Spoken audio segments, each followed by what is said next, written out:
اعوذ باللہ من الشیطان الرجیم بسم اللہ الرحمن الرحیم الحمدللہ الذی ہدانا لہذا وما كنا لنهتدی لولا ان هدانا اللہ لقد جاءت رسل ربنا بالحق والصلاة والسلام متغیرۃ والاکرام مولانا مولا الکونین جد الحسن والحسین بالقاسم محمد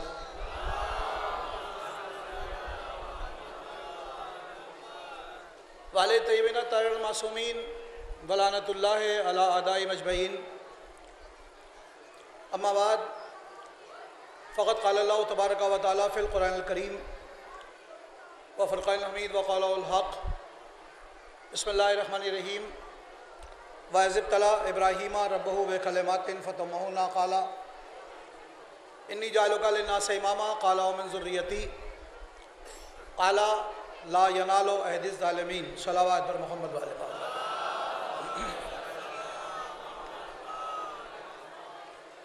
عظمت امیر کائنات فلک جناب ابو تراب مولائے قدیر بلند ترین صلوات۔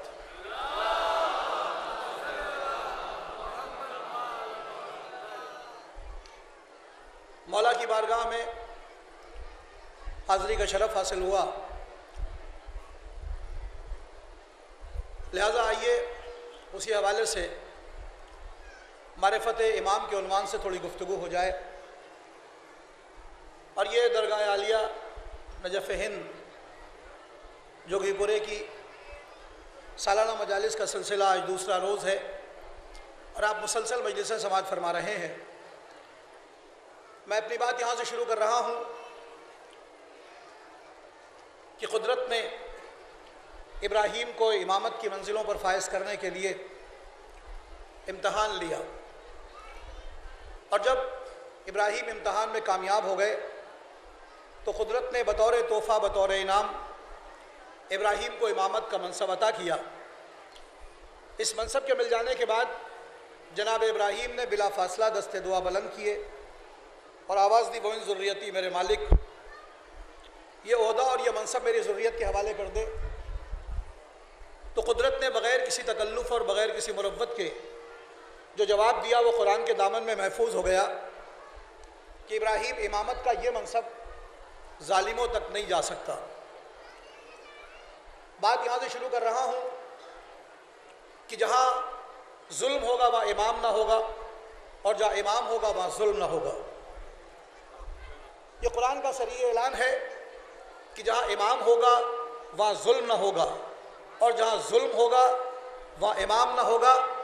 اللہ کی سیرت یہ ہے، اللہ کی سنت یہ ہے کہ وہ اپنے نیک اور مخصوص بندوں کو امتحان کی منزلوں سے گزارتا ہے، اور چونکہ ابراہیم آزمائش کی منزلوں سے گزر گئے تب قدرت نے ابراہیم کو امامت کا منصب عطا کیا، اور اس منصب کے مل جانے کے بعد جناب ابراہیم نے بلا فاصلہ دست دعا بلند کیے۔ یہ بلا فاصلہ کی لفظ بھی بے سبب نہیں ہے۔ ابراہیم کہتے ہیں یہ عہدہ میری ذریت میں دے دے، تو قدرت نے جواب دیا کہ یہ عہدہ ظالموں تک نہیں جا سکتا۔ اس کا مطلب جہاں ظلم ہے وہاں امام نہیں، اور جہاں امام ہے وہاں ظلم نہیں۔ اسی بنیاد پر ہمارے اصولوں میں چونکہ کائنات کی ہر شے اپنی ضد کے ذریعے پہچانی جاتی ہے، اگر رات کی تاریکی نہ ہو تو دن کے اجالے کی معرفت ممکن نہیں ہے، اگر گلشن میں کانٹوں کی چبھن نہ ہو تو پھولوں کے لمس کا احساس میسر نہیں آتا، اگر دنیا میں جھوٹے نہ پائے جائیں تو سچوں کا پہچاننا مشکل ہو جائے، اگر کائنات میں بلال کے رنگ کے لوگ نہ ہوں تو حسن یوسف کی قدر و قیمت کا اندازہ ممکن نہیں ہے۔ اس کا مطلب یہ ہوا کہ دنیا میں کائنات میں ہر شے اپنی ضد کے ذریعے پہچانی جاتی ہے۔ قرآن کہتا ہے کہ امامت کا یہ منصب ظالموں تک نہیں جا سکتا، تو جہاں ظلم ہوگا وہاں امام نہ ہوگا، جہاں امام ہوگا وہاں ظلم نہ ہوگا۔ ظلم کی ضد عدل ہے، عدل کی ضد ظلم ہے۔ جن کے اصولوں میں توحید کے بعد عدالت ہے وہی امامت بھی ہے، جہاں توحید کے بعد عدالت نہیں ہے وہاں قیامت ہی قیامت ہے، قیامت ہی قیامت ہے۔ میں آپ کو لائحہ فرما رہے ہیں وہاں قیامت ہی قیامت ہے، اور یہ قیامت ہی کا منظر ہے کہ سرکار مدینہ کے بعد مدینہ سرکار بنا لی جائے۔ یہ قیامت ہے کہ سرکار مدینہ کے بعد مدینہ سرکار بنائی جائے، اور پھر قرآن کہتا ہے کہ امامت کا یہ منصب ظالموں تک نہیں جائے گا۔ میں اپنی بات یہاں سے آپ کی بے پناہ توجہات کے حوالے کر رہا ہوں۔ ابراہیم اللہ کے خلیل، ہمارا رسول اللہ کا حبیب، حبیب بھی دوست ہے، خلیل بھی دوست ہے، مگر دونوں کی دوستی کا بنیادی فرق یہ ہے کہ جو خود دوستی کے لیے دست سوال پھیلا دے اسے خلیل کہا جاتا ہے، جس کی دوستی کا سلسلہ ادھر سے ہو اسے حبیب کہا جاتا ہے، جسے امتحان دینے کے بعد اپنی ذریت میں امامت کا منصب ملے اسے خلیل کہتے ہیں، اور جسے بن مانگے صبح قیامت تک کے امامت کا منصب عطا ہو جائے اسے حبیب کہا جاتا ہے۔ جس کا کلمہ محدود رہے وہ خلیل ہے، جس کا کلمہ صبح قیامت تک کی زبان بن جائے اسے حبیب کہتے ہیں۔ اور عزیزوں، جس کے ذکر کے لیے قرآن کی 10-20 آیتیں کافی ہو جائیں وہ خلیل ہے، اور جس کے تذکرے کے لیے پورا قرآن ناکافی ہو وہ حبیب ہے۔ مولانا فرما رہے ہیں آپ وہ حبیب ہے۔ اور آئیے مولا کی بارگاہ میں جملہ پہنچا دوں۔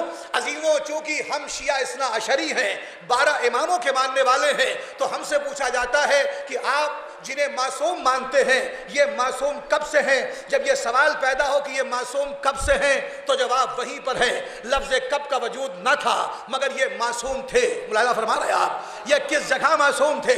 جگہ نہ بنی تھی مگر یہ معصوم تھے، تو پھر تھا کیا؟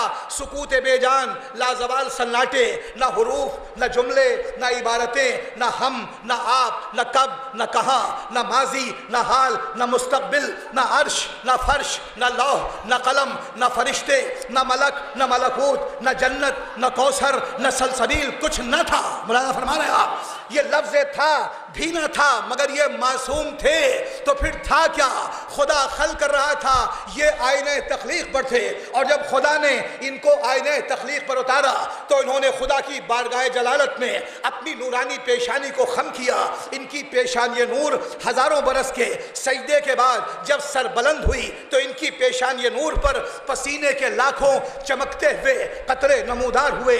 انگشت انتخاب قدرت میں جس میں علم کا جلوہ دیکھا اسے آدم بنا دیا، جس میں نوحگری کی کیفیت دیکھی اسے نوح بنا دیا، جس میں خلت کا جذبہ دیکھا اسے ابراہیم بنا دیا، جسے کلیمی سے قریب دیکھا اسے موسیٰ بنایا، جسے حسن پیکر دیکھا اسے یوسف بنایا، جسے شفایابی کی منزلوں پر معتبر دیکھا اسے عیسیٰ بنایا۔ میاں سوال پیدا ہوتا ہے، 1.25 لاکھ انبیاء ان کی پیشانی پر آنے والے پسینے کے قطروں کے مرہون منت ہوں، جب 1.25 لاکھ انبیاء ان کی ہمسری نہ کر سکیں تو یہ جمعہ 8 دن کا کلمہ بریدہ مسلمان۔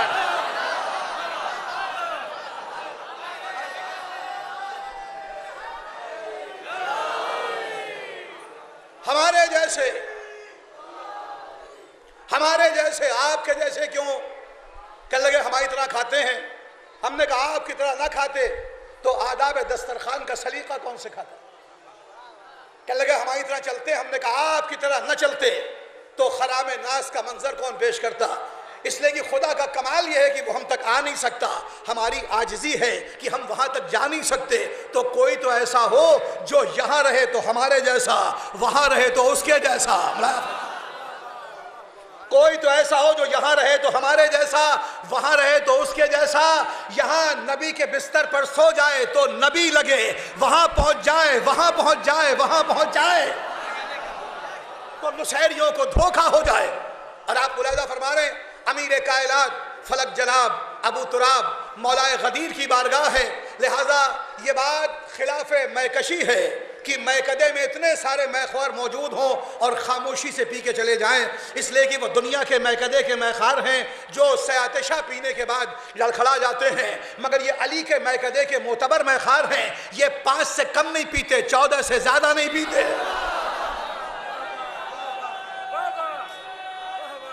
حیدری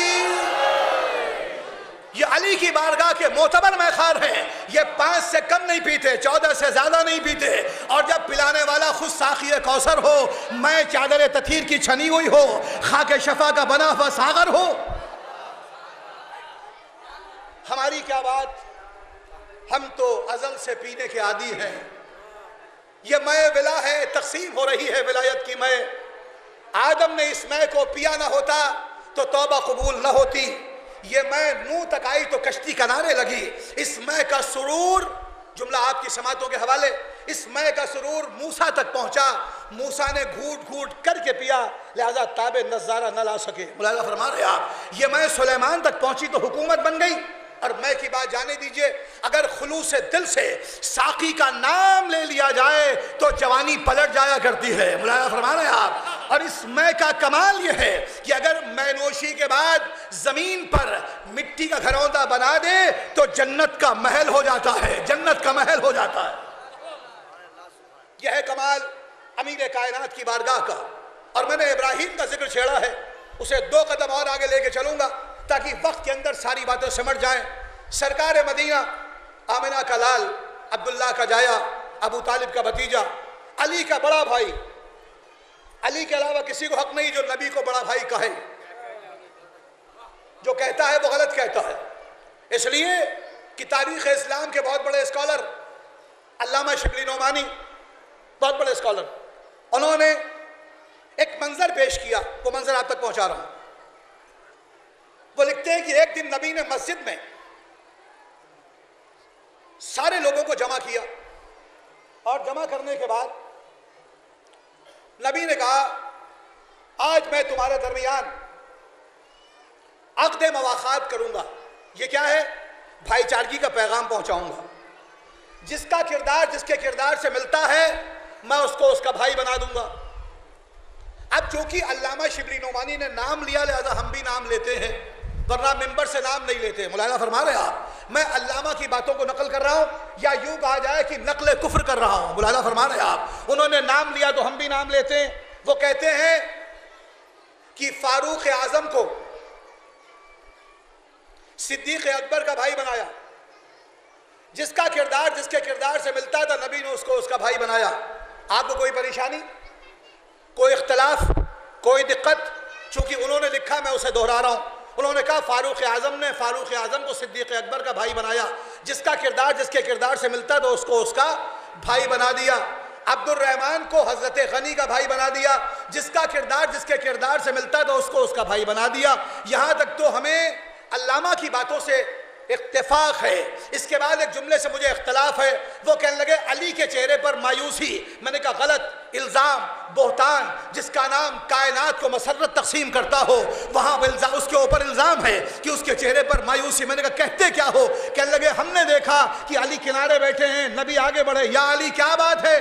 کہا کوئی بات نہیں یا رسول اللہ، آپ نے ان کو ان کا بھائی بنا دیا، میرا بھائی کسی کو نہ بنایا۔ تو ایک مرتبہ وما ینطقو کے مصداق پیغمبر نے آگے بڑھ کے علی کا ہاتھ تھام کے آواز دی، یا علی، جملہ پہنچنا چاہیے، یا علی یا علی یا علی، ان کے کردار سے تمہارے کردار کا کیا میل؟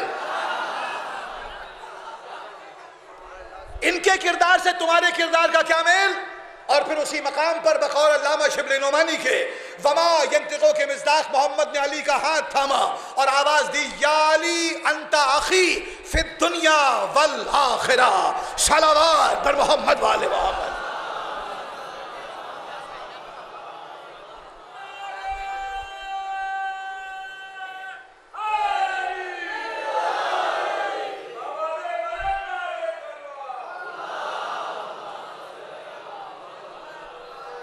اے علی تمہارے کردار سے ان کے کردار کا کیا میل؟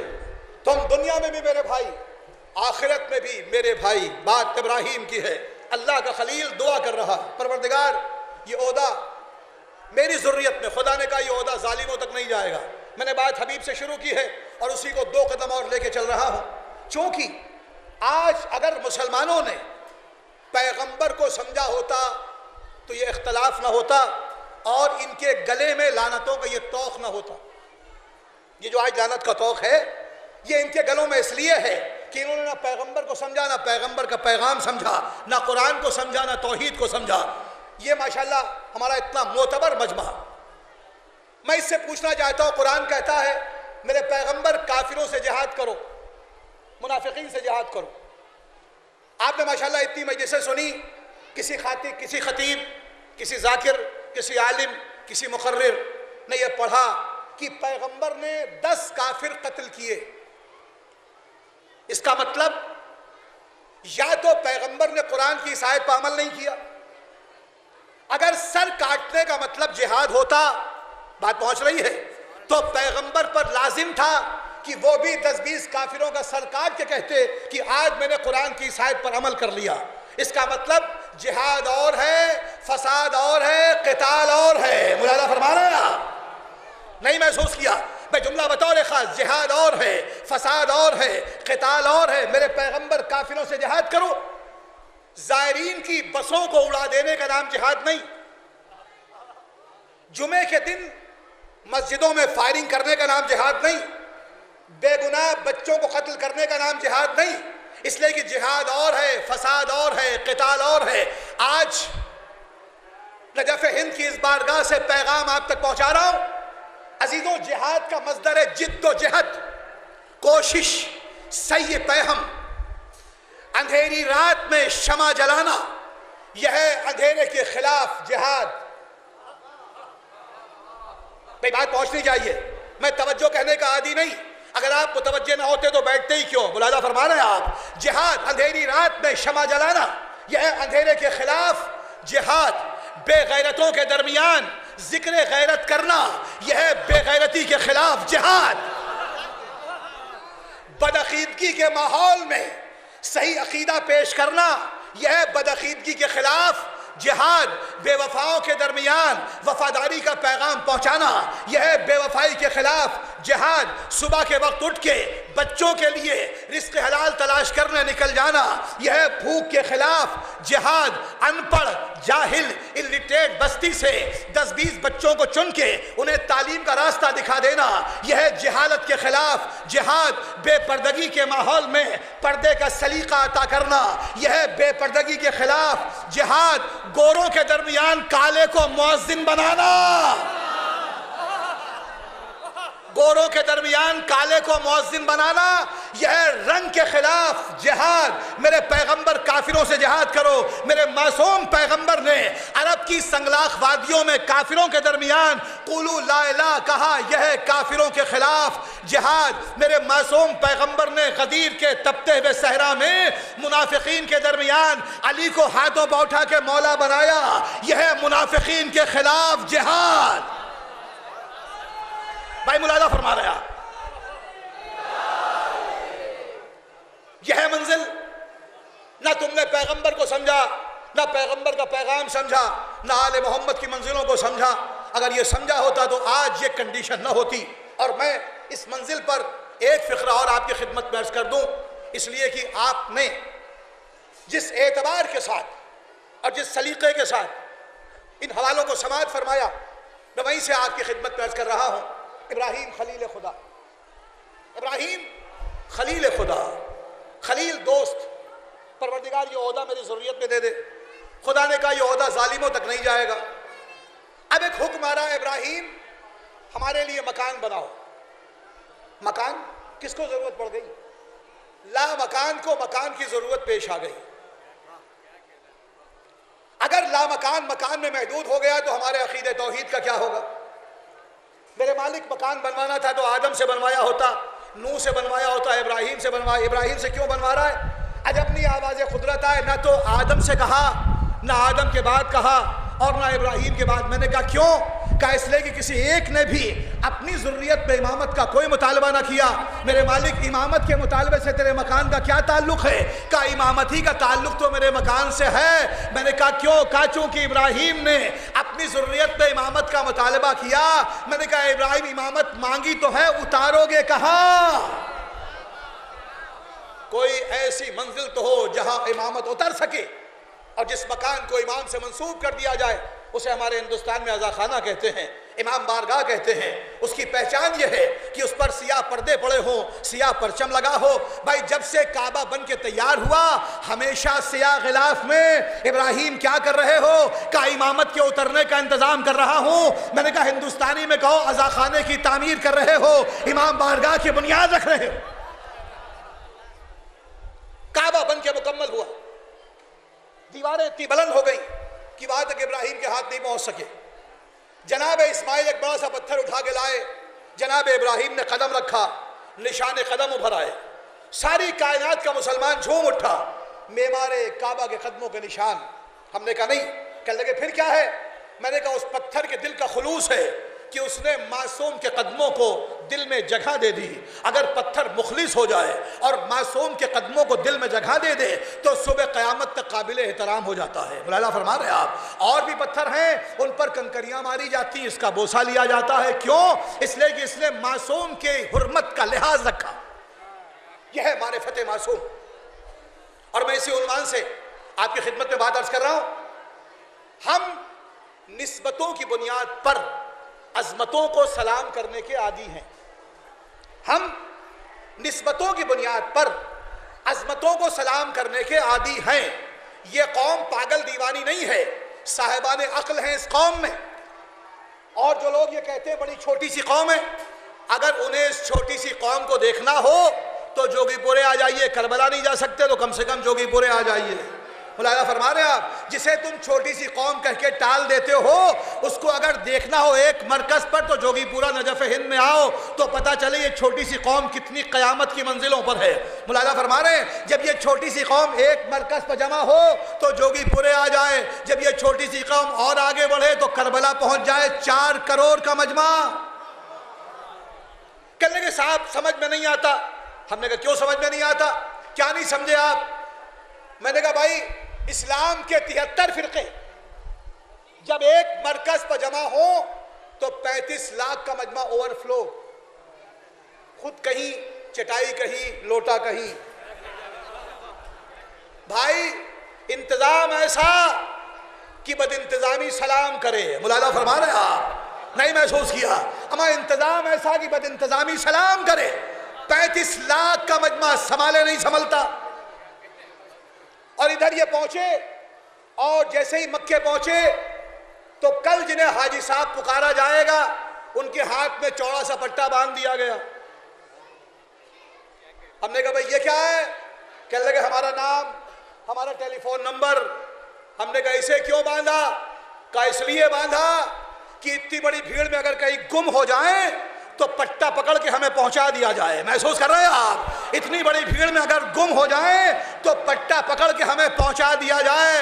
ہم نے کہا اس پٹے کے باندھنے سے نہ تمہارا وضو ٹوٹا، نہ تمہاری نماز گئی، نہ تمہارے سجدے خراب ہوئے. کیوں؟ کہنے لگے نہیں اس سے کچھ نہ ہوا. ہندوستان میں ہم نے کڑے پہنے، جوگی پورے کی منت کے تاگے باندھے تو ہمارا وضو ٹوٹ گیا، ہماری نماز باطل ہو گئی، ہمارے سجدے خراب ہو گئے. مولانا فرما رہے ہیں آپ کہنے لگے نہیں وہاں کا مسئلہ اور ہے یہاں کا مسئلہ اور. ہم نے کہا جی نہیں، شریعت ایک ہے، جو مکے میں ہے وہی مدینے میں ہے، جو مدینے میں وہی ہندوستان میں ہے. یہ کیا بات ہے ہندوستان میں ہم اگر کڑے پہنے تو ہمارے سجدے باطل ہو جائیں، تم مکے میں آ کے پٹا باندھو تمہارا وضو باقی رہے. تم کیوں پہنتے ہو؟ کہا تاکہ اتنے بڑی بھیڑ میں اگر گم ہو جائے تو پٹا پکڑ کے ہمیں پہنچا دیا جائے. کہنے لگے تم ہندوستان میں کیوں پہنتے ہو؟ ہم نے کہا ہم گم ہونے والی قوم نہیں ہے، ہم ہندوستان میں اس لیے پہنتے ہیں تاکہ منافقین کی بھیڑ میں ہماری پہچان باقی رہے.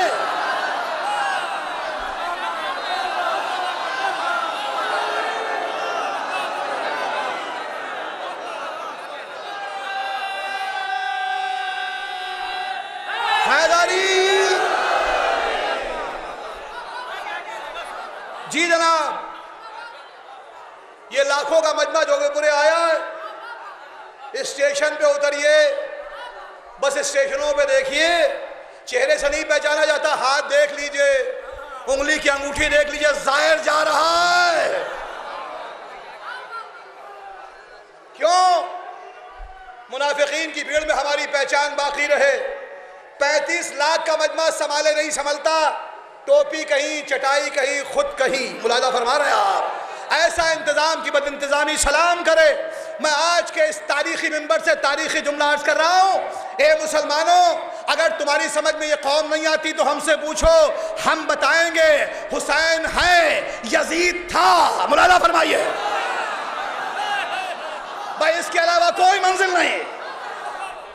حسین ہے، یزید تھا، حسین ہے، حسین ہے، حسین ہے. 4 کروڑ کا مجمع، میرے ساتھ ہیں آپ؟ 4 کروڑ کا مجمع، انبلیویبل. نہ ایک گرا، نہ ایک زخمی ہوا، نہ کسی کو چوٹ آئی. نہ کسی کو موت آئی. ملاحظہ فرما رہے ہیں آپ؟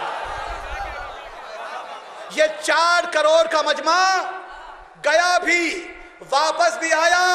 حسین ہے، حسین ہے، حسین ہے. یزید تھا. ملاحظہ فرمائیے. یہ 4 کروڑ کا مجمع گیا واپس آیا. 35 کلومیٹر لمبا دسترخوان حسین ہے، یزید تھا. ملاحظہ فرما رہے ہیں آپ؟ 15 کلومیٹر لمبی نماز جماعت حسین ہے، یزید تھا.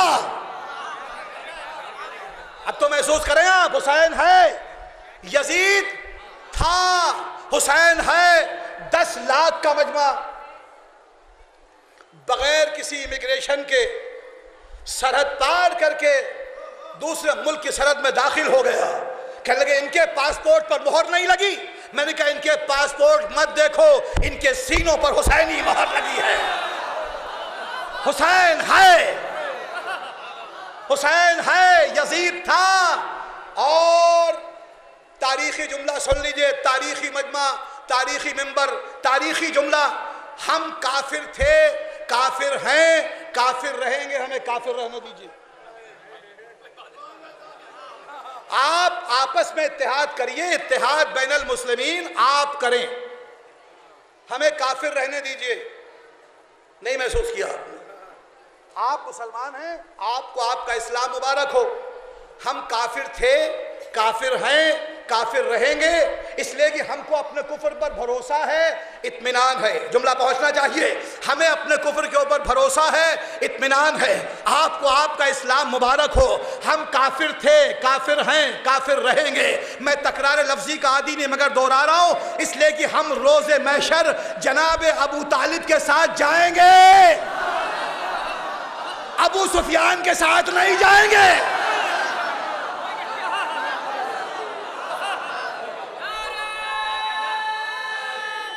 حیدری جی.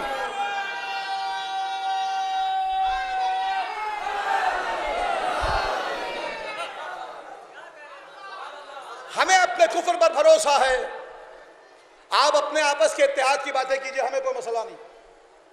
ہم کو اطمینان سے رہنے دیجئے، اس لیے کہ آپ کا ہمارا کیا لینا دینا؟ کوئی کسی قسم کا کوئی تعلق کیسے ہو سکتا ہے بھائی؟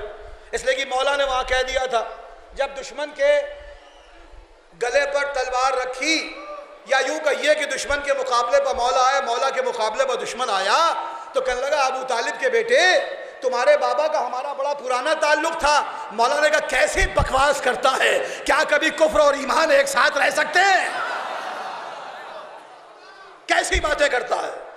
تو بات امیر کائنات کی ہے، فلک جناب کی ہے، ابو تراب کی ہے، اور اس کے اس بیٹے کی ہے جسے دنیا حسین کہتی ہے. حسین ہے، یزید تھا. یاد رکھیے گا، حسین ہے، حسین ہے، حسین ہے.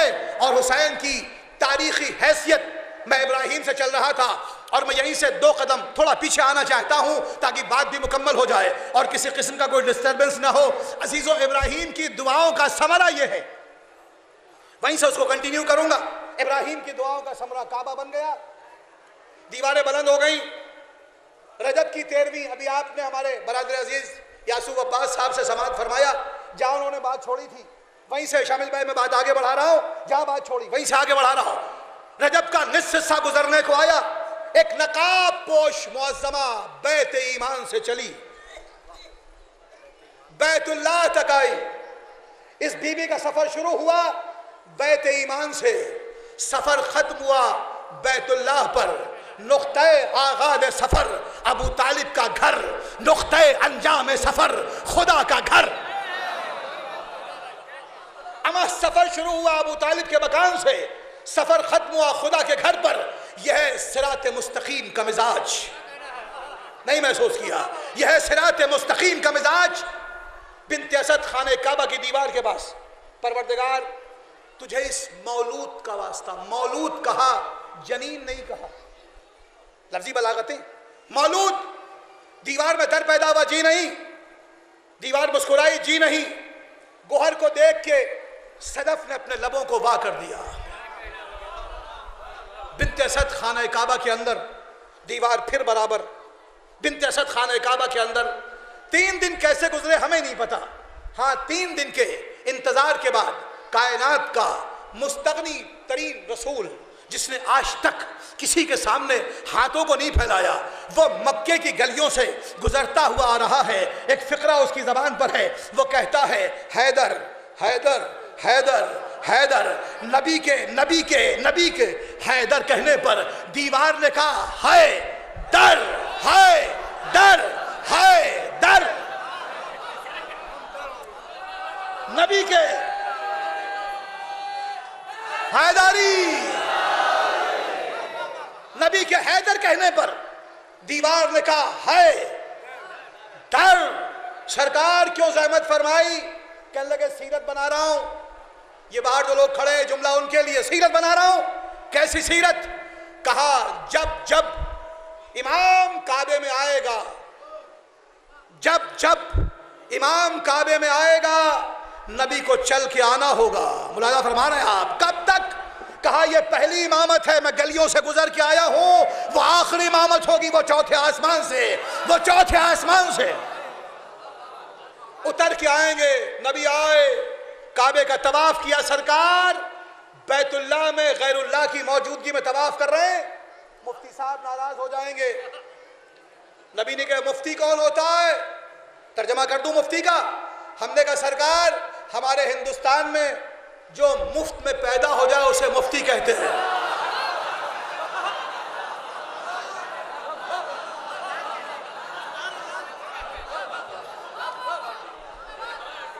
سرکار ہمارے ہندوستان میں جو مفت میں پیدا ہو جائے اسے مفتی کہتے ہیں. نبی نے کہا تمہارے یہاں ہوگا، ہمارے یہاں کوئی مفتی نہیں. سرکار بیت اللہ میں غیر اللہ کی موجودگی میں طواف کر رہے ہیں. نبی آواز دیں گے گوہر صدف علی پا نثار ہونا سیرت رسالت ہے، سیرت رسالت ہے. نبی طواف کر کے رکے، ہاتھوں کو پھیلایا. میں نے کہا سرکار پھر غضب کیا بیت اللہ میں غیر اللہ کے سامنے آپ کے ہاتھ پھیلے ہوئے. نبی آواز دیں گے بارگاہ علی میں دست گدائی کرنا سیرت رسالت ہے، چاہے وہ کعبے کی دیوار ہو یا خیبر کا میدان، خیبر کا میدان، خیبر کا میدان.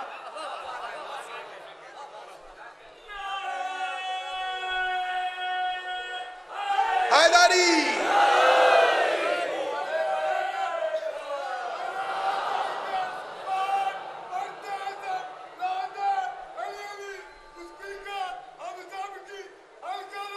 مشکل کشا علی.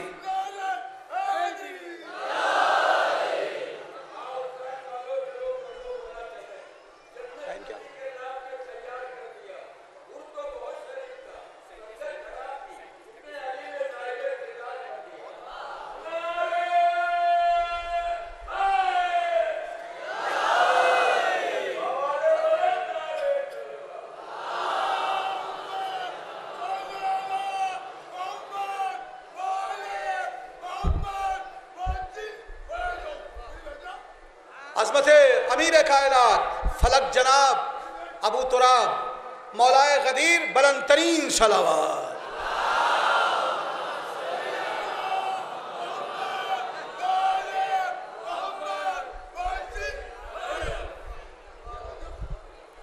جناب بنت اسد خانہ کعبہ کے اندر 3 دن کے انتظار کے بعد کائنات کا مستغنی ترین رسول جس نے آج تک کسی کے سامنے ہاتھوں کو نہیں پھیلایا، مکے کی گلیوں سے گزرتا ہوا آ رہا حیدر حیدر حیدر. دیوار نے کہا ہے در. اور اب بنت اسد کے سامنے ہاتھوں کو پھیلایا. نبی نے سلام کیا میرے بھائی کو میرے حوالے کرو. اللہ نے لمس نبوت و امامت کا مرحلہ، ادھر آغوش رسالت میں امامت آئی، مشام امامت میں خوشبو رسالت پہنچی. آنکھیں کھل گئیں، آنکھیں نہیں کھلیں بلکہ 2 ستارے ہیں جو جگمگا اٹھے. باب مدینۃ العلم کھلا، سیل علم رواں ہوا. ایک فقرہ زبان سے ادا ہوا، السلام علیکہ یا رسول اللہ. جواب ملا وعلیکہ السلام یا ولی اللہ. دوستو سلام واجب نہیں ہے، جواب سلام واجب ہے. ہمارا کلمہ یہیں سے مکمل ہو گیا، یہیں سے مکمل ہو گیا، یہیں سے مکمل ہو گیا. آغوش رسالت میں 3 دن کا بچہ. نبی کون؟ امی لقب. ترجمہ کروں، امی لقب کا مطلب مسلمانوں نے لکھا بے لکھا پڑھا، بے پڑھا لکھا، استغفر اللہ خاکم بدہن. تم کو پڑھایا اس لیے گیا تاکہ تم نبی کو امی ثابت کر سکو. انصاف کرو، انصاف کرو، انصاف کرو. پوا ینتقو کا مصداق محمد، اس کی آغوش میں 3 دن کا بچہ کہتا ہے توریت سناؤں. ایسے سنیے گا، توریت سناؤں، زبور سناؤں، انجیل سناؤں. نبی نے کہا بسم اللہ. امیر کائنات نے لب کھولے، توریت پڑھی، نبی سنتے رہے. تھوڑی دیر کے بعد خاموشی توڑی کہ یا علی تم نے صاحب توریت سے بہتر پڑھا. زبور کو سنا، کہا صاحب زبور سے بہتر پڑھا. انجیل سنائی، کہا صاحب انجیل سے بہتر پڑھا. اب اس کے بعد امیر کائنات کہتے ہیں سرکار قرآن بھی سنا دوں، قرآن بھی سناؤں. یا علی جلدی کیا ہے؟ توریت نازل ہوئی، زبور نازل ہوئی، انجیل نازل ہوئی. قرآن کل نازل ہوگا، کل نبی کا سینہ رحل قرآن بنے گا. عزیزو جملہ بطور خاص اور دونوں ہاتھ اٹھا کے ولایت کا نعرہ لگا دینا ہے. اس جملے کے بعد علی آواز دیں گے میں ہوں استاد جبرائیل، میں ہوں استاد جبرائیل، حق ادا کرنا چاہتا ہوں. جبرائیل لائے گا بعد میں سناؤں گا پہلے.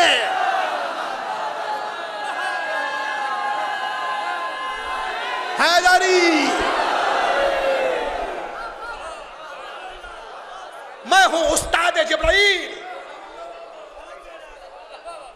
شبیر حسن خان جوش ملی آبادی جب یہ 4 مصرے پڑھتے تھے تو اس رعایت کے ساتھ کہتے تھے کہ سارا انتظام چوتھے کے لیے ہے. ملاحظہ فرما رہے ہیں آپ، سارا انتظام چوتھے کے لیے. جوش کے 4 مصرے سنیے. اس مقام پر جوش نے کہا اسرار زباں کھول رہے ہیں خاموش، اسرار زباں کھول رہے ہیں خاموش، انوار مجھے تول رہے ہیں خاموش. اسرار زباں کھول رہے ہیں خاموش، انوار مجھے تول رہے ہیں خاموش. پے کے محل شناس جبریل امی. سارا انتظام چوتھے مصرے کے لیے. اسرار زباں کھول رہے ہیں خاموش، انوار مجھے تول رہے ہیں خاموش.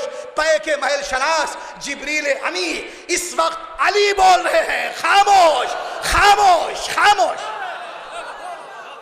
اس وقت علی بول رہے ہیں. جب علی کلام کریں تو کسی کو بولنے کا کوئی حق نہیں. نہ حق ہے نہ ادھیکار. ملاحظہ فرما رہے ہیں آپ، نہ حق ہے نہ ادھیکار. امیر کائنات نے تلاوت کی، ساری کائنات خاموش. اور اس کے بعد نبی سے کسی نے پوچھا سرکار آپ نے توریت و زبور و انجیل کی تصدیق کیسے کی؟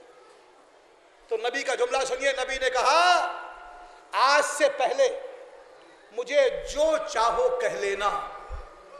نہیں، ایسے نہیں.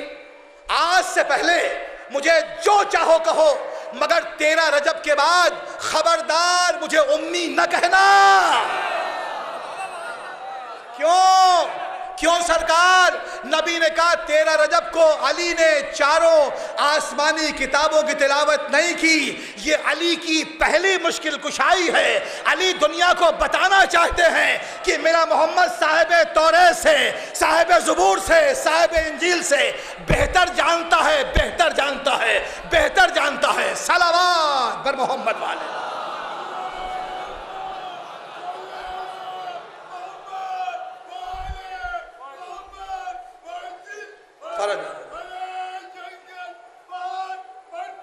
جی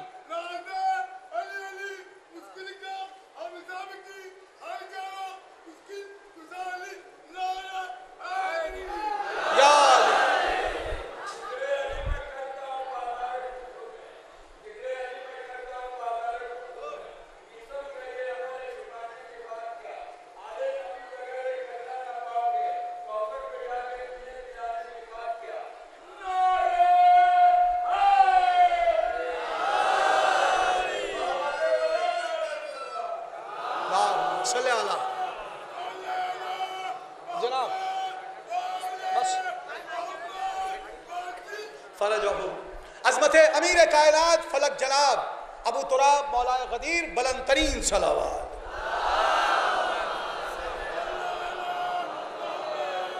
بات پھر اسی منزل پر آ گئی. بات پھر اسی منزل پر آ گئی. تاریخ سمٹ گئی. الفاظ خاموش ہو گئے. جو گنگ لفظوں کو روانی دے دے اسے علی کہتے ہیں. جو تاریخ کو جوانی دے دے اسے علی کہتے ہیں. جس نے پوری کائنات کو زبان عطا کی اسے علی کہتے ہیں. تم نے علی کو سمجھا کہاں؟ اگر تم نے علی کو سمجھا ہوتا تو آج علی کے فضائل سنتے سنتے کبھی یہ نہ کہتے ہماری سمجھ میں نہیں آیا، ہماری سمجھ میں نہیں آیا. بھائی معجزہ کہتے ہی اسے جو سمجھ میں نہ آئے. معجزہ ہوتا ہی وہ ہے جو سمجھ میں نہ آئے. جہاں ذہن عاجز ہو جائے اسے معجزہ کہتے ہیں. اور پھر اگر دیکھیے لفظیں پہنچنی چاہیے. پریزنٹیشن میرا حق ہے. واقعہ آپ کا سنا ہوا امیر کائنات فلک جناب ابو تراب مولا قدیر کے سامنے اگر ایمان والا بیٹھا ہو اور صاحب ایمان میں سے کوئی ایسا شخص ایمان کی باتیں کرتے کرتے ایک مرتبہ کھجور کی گٹھلی کی خطا اجتہادی تھی جو سلمان تک آ گئی. سلمان کے دل میں شکایت، لبوں پر شکوہ، کہنے لگے یا علی آپ کی عمر مجھ سے بہت کم ہے. کئی ہزار بار سنا، آج مجھ سے سن لیجئے. یا علی آپ کی عمر مجھ سے بہت کم ہے. سلمان نے کہا آپ کی عمر مجھ سے بہت کم ہے. مولا نے کہا سلمان پھر سے کہو اچھا لگا. دیکھیں پریزنٹیشن میرا حق ہے. سلمان پھر سے کہو اچھا لگا. کہ یا علی آپ کا سن مجھ سے بہت کم ہے. ہاں سلمان واقعی کم ہے. پھر سے کہو یا علی آپ کا سن مجھ سے بہت کم ہے. دیکھیں ذرا سا لہجہ بدل جائے تو مزاج بدل جاتا ہے. مولا نے کہا ہاں کم تو ہے. کیا ہوا؟ کہ یا علی کھجور کی یہ گٹھلی میری طرف آ گئی. مولا نے مسکرا کے فرمایا سلمان کیا اپنا وہ زمانہ بھول گئے جب تم صاحب ایمان بھی نہ تھے؟ دیکھیے اختیار معصوم کہتے کسے ہیں؟ جب تم صاحب ایمان بھی نہ تھے. کہ یا علی یاد تو ہے؟ مولا نے کہا واقعہ تم بتاؤ گے اب میں بیان کروں؟ کہ یا علی آپ کی زبان سے زیادہ مناسب ہوگا. باب مدینۃ العلم کھلا، سیل علم رواں ہوا. مولا نے کہا سلمان. کہا جی مولا تم صاحب ایمان نہیں تھے. جی مولا تمہارا گزر ایک جنگل سے ہو رہا تھا. جی مولا تم پر شیر نے حملہ کرنا چاہا تھا. جی مولا جب شیر تمہاری جانب بڑھا جی مولا تو تم نے اس زمانے میں سب سے معتبر نام کو پکارا. جی مولا جب تم نے نام پکارا تو ہوا میں ایسی خوشبو محسوس کی جو اس کے پہلے کبھی محسوس نہ کی تھی. جی مولا جب تم خوشبو کی طرف مخاطب ہوئے تو تم نے کیا دیکھا؟ ایک نوجوان ہے جو ہوا کے دوش پر سوار ہوا چلا آ رہا ہے. جی مولا جی مولا جی مولا جی مولا جی مولا کہتے سلمان نہیں تھکتے. جب وہ نوجوان ادھر پہنچا، شیر کے قریب پہنچا تو شیر کا رخ تمہاری جانب سے نوجوان کی طرف آیا اور ایک مرتبہ شیر کے سر پر نوجوان نے ایسے ہاتھ رکھا جیسے کسی مچلے ہوئے بچے کو شفیق باپ بہلا کے پوچھتا ہے ہائے تجھے کیا ہو گیا ہے. بس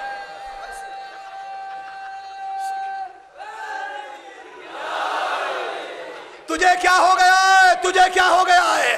بالکل ویسے ہی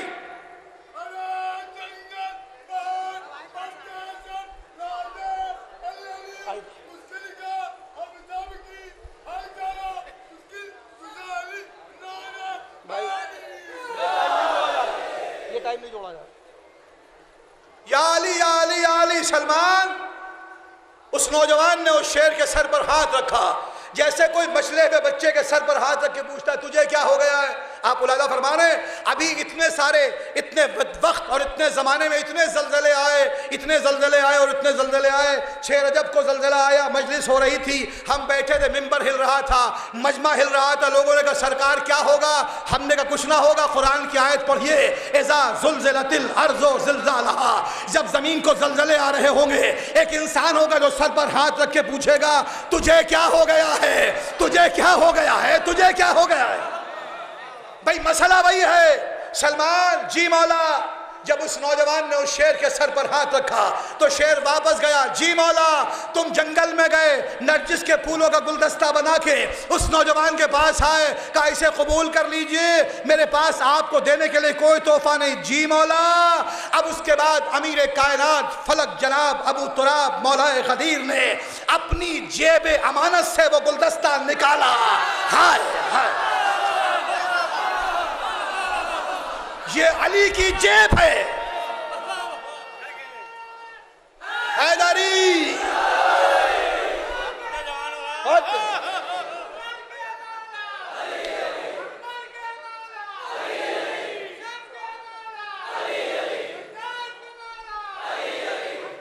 اسے کیا کریں؟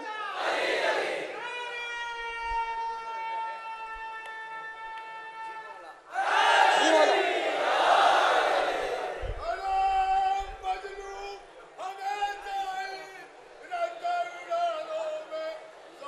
بھائی اس کا ٹائم نہیں گنا جا رہا.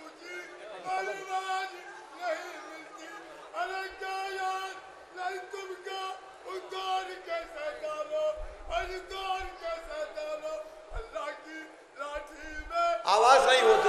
نہیں بیٹھو. عظمت امیر کائنات فلک جناب ابو تراب مولا غدیر بلند ترین صلوات. امیر کائنات نے اپنی جیب امانت سے وہ گلدستہ نکالا. سلمان حیرت کے سمندر میں غوطے لینے لگے. یا علی یہ تو وہی گلدستہ ہے, یہ تو وہی گلدستہ ہے, یہ تو وہی گلدستہ ہے. جملہ پہنچ گیا. عزیز و سلمان نے یہ نہیں کہا یہ ویسا ہے, وہی کہا ویسا بنتا ہے, وہی نہیں بنتا. اب مولا نے لوگوں نے کہنا شروع کیا, ہماری سمجھ میں نہیں آیا. کیا نہیں سمجھے؟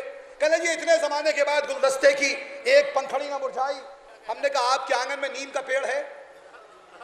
کس نے لگایا؟ دادا نے لگایا.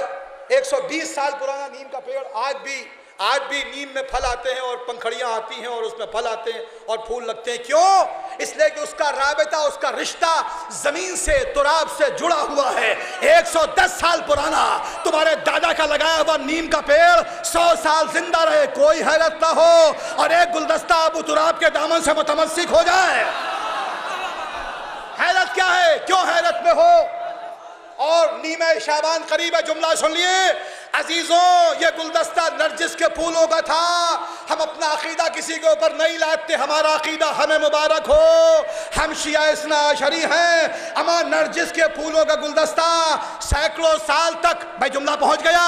جب نصیری کا خدا نرجس کے عارضی پھولوں کو سینکڑوں سال تک زندہ رکھ سکتا ہے, تو نصیری کے خدا کا خدا اگر نرجس کے حقیقی پھول کو 1200 سال سے پردے میں رکھے ہیں تو حیرت کیا ہے؟ حیرت کیا ہے؟ حیرت کیا ہے؟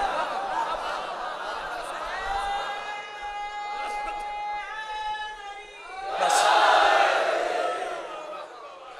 جناب, یہ ہے تاریخ اور یہ ہے امیر کائنات فلک جناب ابو تراب مولا کائنات مولا غدیر کے فضائل کے سمندر کا قطرہ کیا, قطرے کا کئی لاکھ گنا چھوٹا حصہ. تم کہاں سمجھے اور ہم کہاں سمجھے. اس بارگاہ میں حاضری دے دی, مولا نے شرف قبولیت کو قبولیت کا درجہ عطا کر دیا. بڑی بات ہے. ابھی ہم بیٹھ کے یہی سن رہے تھے, یعقوب صاحب کی مجلس, اس کے پہلے کی مجلس, اور مسلسل پھر ابھی کل تک اور پرسوں تک مجلسیں ہونی ہیں. جلوس برآمد ہونے ہیں. آنے والا زائر کیا کرتا ہے؟ صبح سے اس وقت تک اور اس وقت سے رات تک اس نے مجلسیں سنی, اور مجلس سننے کے بعد فضائل پر اس نے مولا کی بارگاہ میں نعرے لگائے. مصائب سنے تو وہاں حسینہ کی صدا پر رونے لگا, اس لیے کہ حسین ہے ہی ایسا جسے رویا جائے. حسین ایسا ہے, یہ نام ہی ایسا ہے. ادھر یہ نام زبان پر آیا اور دل میں ٹیس لگی, ٹھیس لگی, اور آنکھوں سے آنسو نکل آئے, اس لیے کہ حسین کی غربت کو میر انیس نے اس مصرے کو مرثیہ بنا دیا, اس بات کو, اس لفظ کو مرثیہ بنا دیا. میں مصائب کیا پڑھوں؟ مصائب کے لیے اتنا فقرہ کافی ہے. اگر کوئی مایوس کھڑا ہے, آپ اس کے پاس جائیے اور کاندھے پر ہاتھ رکھیے, اس سے پوچھئے بھائی کیا ہوا؟ کیا ہوا؟ بڑی تسلی ہوتی ہے نا. یہ لفظ کیا ہوا, اسے انیس نے مرثیہ بنا دیا. انیس کہتے ہیں عباس مر گئے, عباس مر گئے, علی اکبر جدا ہوا, ہم سے کسی نے یہ بھی نہ پوچھا.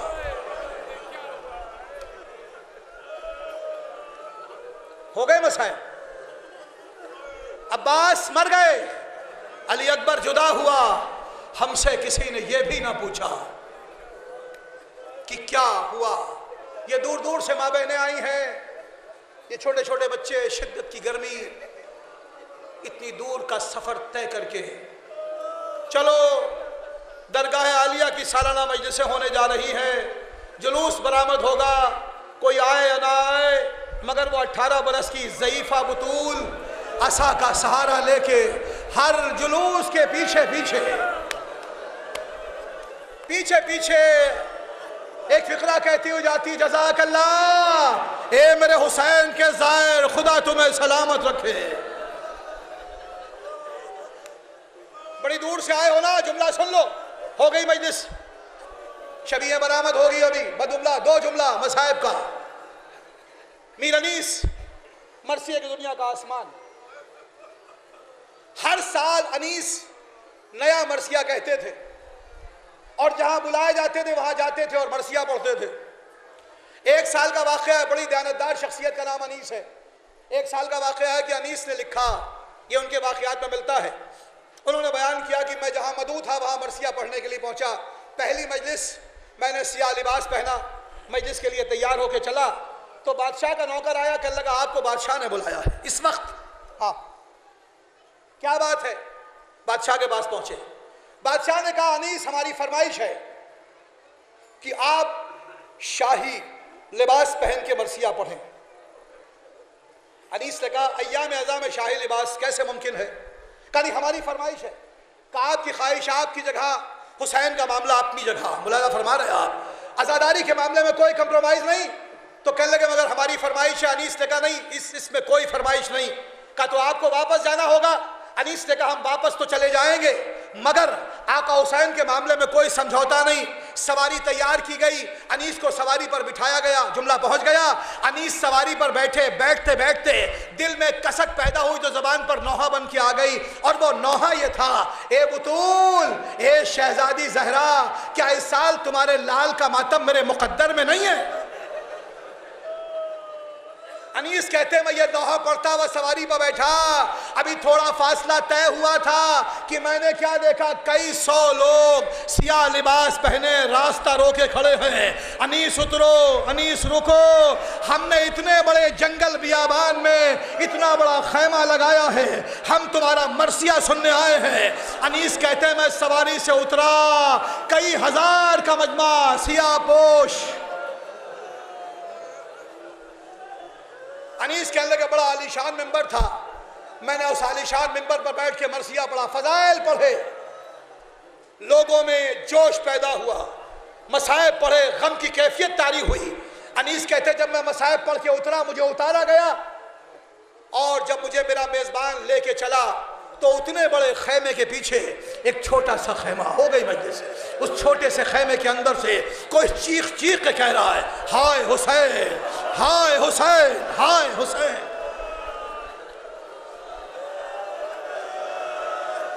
یہ ہے حق گریہ، ہائے حسین۔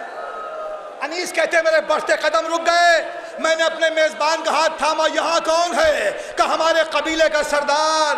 انیس سمجھ گئے انسانوں کی بزم نہیں ہے، کہنے لگے اب جب میں اندر خیمے کے قریب پہنچا، خیمے کا پردہ اٹھا، ایک ضعیف جو زمین پر بیٹھا تھا وہ یا علی کہہ کے اٹھا، مجھے گلے سے لگایا، انیس بڑا شاندار مرثیہ پڑھا۔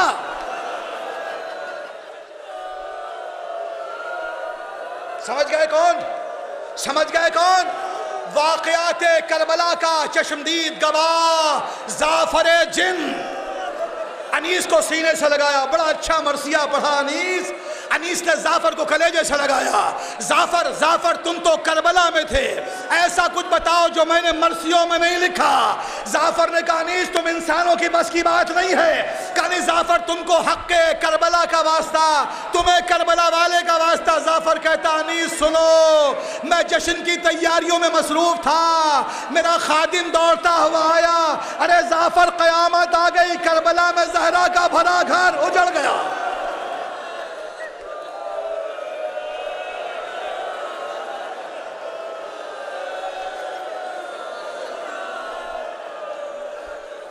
ہاں بھرا گھر اجڑ گیا۔ زعفر کہتا میں کربلا پہنچا، فاطمہ کا لال زین سے زمین پر، میں نے کہا مولا تمہاری مدد کو آیا۔ حسین نے کہا زعفر واپس جاؤ، یہ وقت امتحان ہے۔ اے مولا میں نے تمہارا گہوارہ جلایا، نہیں زعفر یہ وقت امتحان ہے۔ زعفر کہتا میں واپس چلا، میری ماں راستے میں مل گئی، ارے زعفر تجھ پر وائے ہو، کیوں واپس آ گیا؟ کیا کروں اماں؟ ماں نے میرا ہاتھ تھاما، میرے ساتھ چل۔ زعفر کہتا اب جب میں کربلا پہنچا منظر بدل چکا تھا، شمر کا کن خنجر تھا، فرات کا پانی نیزوں اچھل رہا تھا، اور حسین آواز دے رہے تھے عباس کہاں ہو، اے عباس کہاں ہو؟ زعفر کو غش آ گیا، انیس کو غش آیا، غش سے افاقہ ہوا، ویرانی چھائی تھی، انیس نے وہیں بیٹھ کے عباس مر گئے، علی اکبر جدا ہوا، ہم سے کسی نے یہ بھی نہ پوچھا کہ کیا ہوا۔ ماتم حسین، ماتم حسین۔